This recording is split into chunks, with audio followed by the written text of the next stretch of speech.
You know that feeling after a long Zoom call? You close your laptop, lean back in your chair, and realize you're completely drained.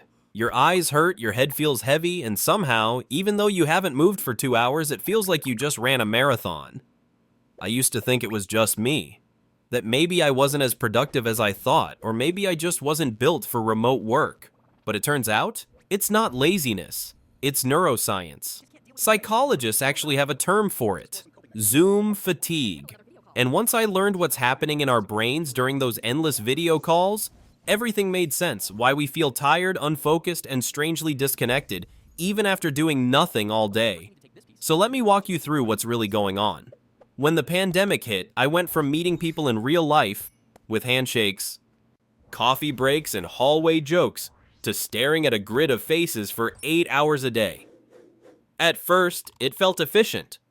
I didn't have to commute, didn't have to wear shoes, didn't even have to pretend to care about the weather outside.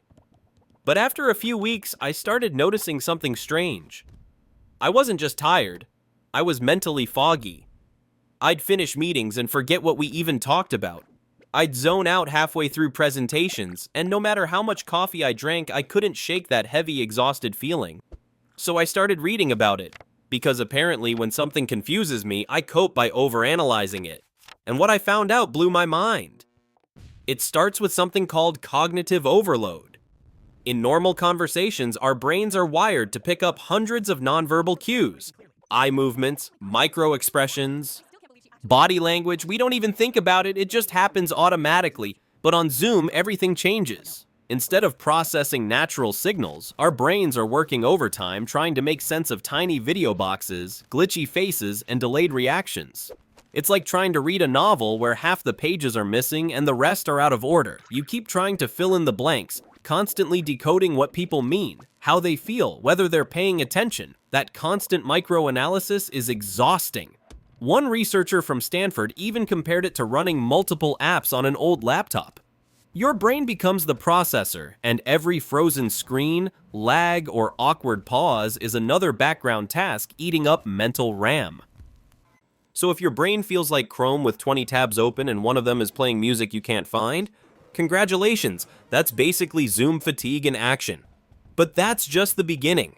Because the real kicker, the thing that secretly drains us even more, is something psychologists call mirror anxiety.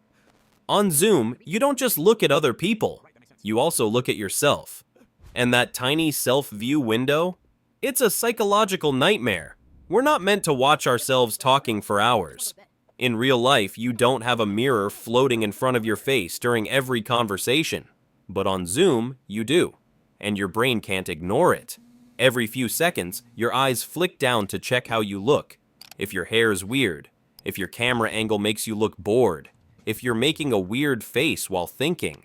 It's subtle, but it's constant, and that creates self-monitoring fatigue. One study found that looking at your own face for long periods increases self-criticism and anxiety, even in people who don't normally struggle with those things.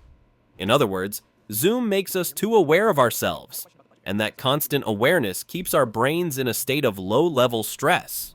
Now add to that the illusion of eye contact. In real life, when you look someone in the eye, your brain gets a sense of connection. On Zoom, you think you're making eye contact, but you're not. You're looking at a camera, not a person. And because our brains evolved to interpret eye contact as social connection, this fake version messes with us. It creates something called social performance stress, the same kind of subtle tension you feel when you know you're being watched. You're not just talking anymore, you're performing, and that's tiring in ways we barely notice. I remember one call where I had to present something to a dozen people, and everyone's camera was off except mine. It felt like I was giving a TED Talk to 12 black rectangles. By the end, I wasn't sure if I'd presented or hallucinated the whole thing. It's weirdly disorienting, being seen, but not feeling seen. That gap between what our brain expects, human presence, and what it gets, pixels, creates emotional confusion.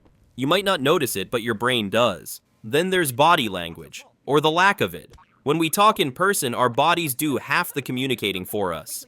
We nod, we lean in, we fidget, we mirror each other's energy. That's how we feel rhythm and rapport. But on Zoom, all that disappears. You can't tell if someone's leaning forward or reaching for their phone. Half the time you're staring at a floating head with bad lighting, and your brain, desperate for social cues, starts guessing. It's constantly filling in gaps, trying to predict emotions from limited data. That's a lot of work for something that's supposed to be just a meeting. It's no wonder that after a few hours you feel emotionally drained, because your brain's been playing detective the whole time. Now, the part that really hits hard, especially for people who work from home, is that social energy doesn't translate well through screens. In real life, even short interactions, a smile from a coworker, a shared joke, a walk to the coffee machine, recharge your mental batteries. They trigger tiny bursts of dopamine and oxytocin, the connection chemicals. But on Zoom, those signals don't fully register. We talk, but we don't feel connected. It's like eating junk food for your social brain. It fills you up for a moment, but leaves you unsatisfied. That's why after a full day of calls, you can feel both overstimulated and lonely at the same time. I used to think I was bad at remote work because I felt so tired after every meeting. But then I realized my brain was just trying to run human software on digital hardware. It wasn't broken. It was overworked. So, how do you fix it? Well, psychologists suggest something called friction theory. If a habit or behavior drains you, add small barriers to make it easier to reset. Here's what helped me. I turned off self-view. It sounds simple, but the moment you stop seeing your own face, your anxiety drops instantly. It feels more like a conversation and less like a performance review. I also started scheduling no meeting zones during the day, even just 15 minutes between calls. During those breaks, I'd do something physical. Stretch, walk, look out the window, anything that wasn't staring at a screen. That tiny reset helps your brain recover its focus and dopamine balance, and when possible, I stopped multitasking. No checking emails during meetings, no phone scrolling under the desk. Because when you split your attention, your brain never fully rests. It's like leaving all the lights on in your house even when you're trying to sleep. Of course, I can't control the entire company's calendar. Sometimes back-to-back calls are unavoidable. But here's the mindset shift that changed everything for me. Video calls are not real conversations. They simulate connection, but they're not the same, and that's okay, as long as you treat them differently. When I finally accepted that Zoom fatigue isn't a personal failure, it's a biological response, I stopped beating myself up for being tired. Instead, I started managing my energy the way you'd manage battery life. Close extra tabs, reduce brightness, take it off the charger once in a while. Because the truth is, your attention is your brain's most valuable currency, and every Zoom call, every notification, every little red dot is competing for it. If you don't protect it, the algorithm and your inbox will. One of my favorite studies from Stanford summed it up perfectly. The greatest drain on mental energy isn't physical effort, it's divided attention. And Zoom meetings, by design, divide your attention in every possible way. So if you ever feel guilty for being tired after a day of calls, remember, you're not tired because you did too little. You're tired because your brain did too much. Decoding, monitoring, performing, pretending. The solution isn't to delete Zoom or quit your job, it's to create space for your mind to reset, to let yourself be off camera, off screen, off duty, even for a few minutes. Because the human brain was never designed to connect through pixels.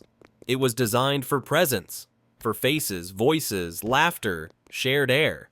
And until we can get that back, the least we can do is give ourselves a little grace. So next time you end a long Zoom call and feel like your brain's melting, don't fight it. That's not weakness. That's science. Take a walk, stretch, blink at something that isn't glowing because connection should give you energy, not drain it. And sometimes the most productive thing you can do is simply close the tab,